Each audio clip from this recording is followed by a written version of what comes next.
Hello everyone, welcome to Techavro. Today in this video, I'm gonna show you how to set notification badges as dot. Before starting the video, please subscribe to Techavro. So let's get started. For this, you have to open your settings.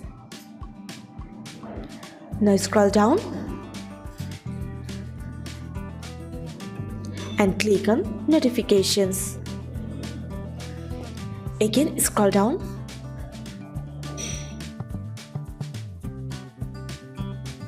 here. You can see app icon badges. You have to press on this. If you want to set your app icon badges as dot, you just have to press on this dot option. That's it. So this is how to set app badges icon as dot in your Android phone. So guys, that's it. You can do this. I think this video is very helpful to you.